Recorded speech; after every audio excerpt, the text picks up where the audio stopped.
இன்றைக்கி நம்ம button mushroom gravy செய்ய போகிறோம்.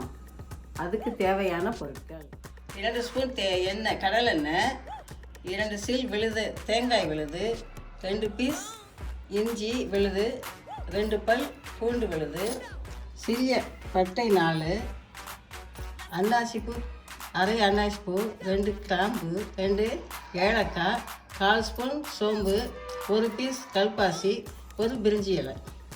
இது வீட்டில் தயாரித்த சாம்பார் பொடி 1 ஸ்பூன். இது எப்படி தயாரிக்கிறது லிங்கில் பார்த்துக்கங்க. 2 கொத்து கொத்தமல்லி இலை, 1 கொத்து கருவேப்பிலை இலை, தக்காளி 1 தக்காளி, வெங்காயம் பெரிய வெங்காயத்தில் பாதி வெங்காயம். இது மஷ்ரூம் 1/4 கிலோ மஷ்ரூம். அதை நான் வெந்நீரில் உப்பு போட்டு 2 நிமிஷம் வேக வச்சு எடுத்து வச்சுருக்கேன். இந்த மஷ்ரூமை பொடியாக நறுக்கி செய்ய போகிறோம். தேவையான அளவு உப்பு, தேவையான அளவு தண்ணி. இப்போ ஒரு தவாவை அடுப்பில் வச்சு அதை ஆன் பண்ணி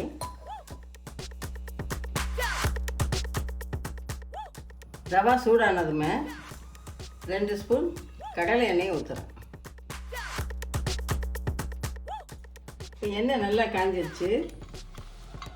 எடுத்து வச்ச பட்டை,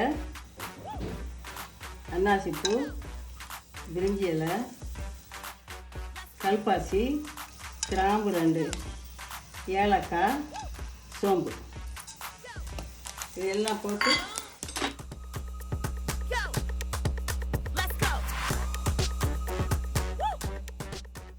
நல்லா பொரிஞ்சிருச்சு பட்டை சோம்பெல்லாம். இப்போ இஞ்சி விழுதும் பூண்டு விழுதும் போடுறேன்.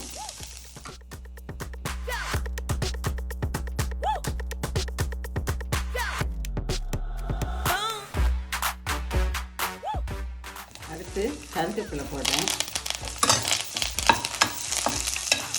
கருவேப்பிலை பொரிஞ்சதும் தக்காளி போடுறேன். தக்காளி நல்லா வதங்கினதுக்கப்புறமா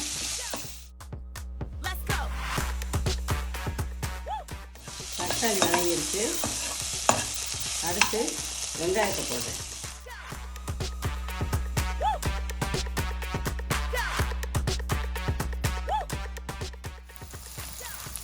வெங்காயம் தக்காளி நல்லா வதங்கிருச்சு, கொஞ்சமாக வந்துச்சு. அப்புறம் நான் சாம்பார் பொடியை போட்டு வதக்குறேன். பொடி நல்லா வெங்காயத்தோட ஜாயிண்ட் ஆகி வதங்கணும். வெங்காயம் தக்காளி நல்லா வதங்கிடுச்சு. இப்போ நான் அரைச்சி வச்சுருந்தா மஷ்ரூமை போட்டு வதக்குறேன்.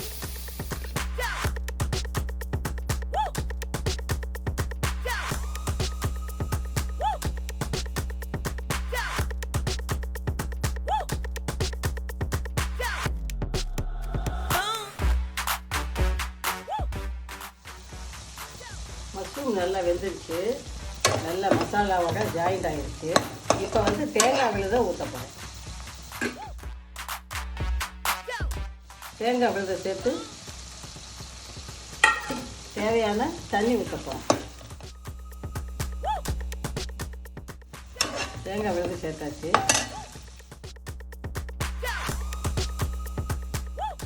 ஒரு டம்ளர் தண்ணி ஊற்று. தண்ணி விட்டு ஒரு 1/4 ஸ்பூன் உப்பு போட்டு தேங்காய் விழுது நல்லா வெந்து கொதிச்சதுக்கப்புறமா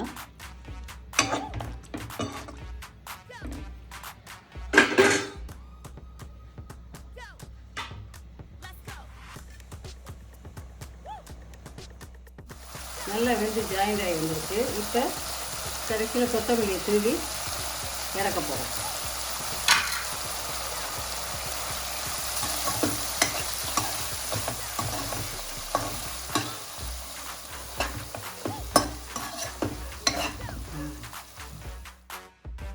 சுவையான மஷ்ரூம் கிரேவி ரெடி.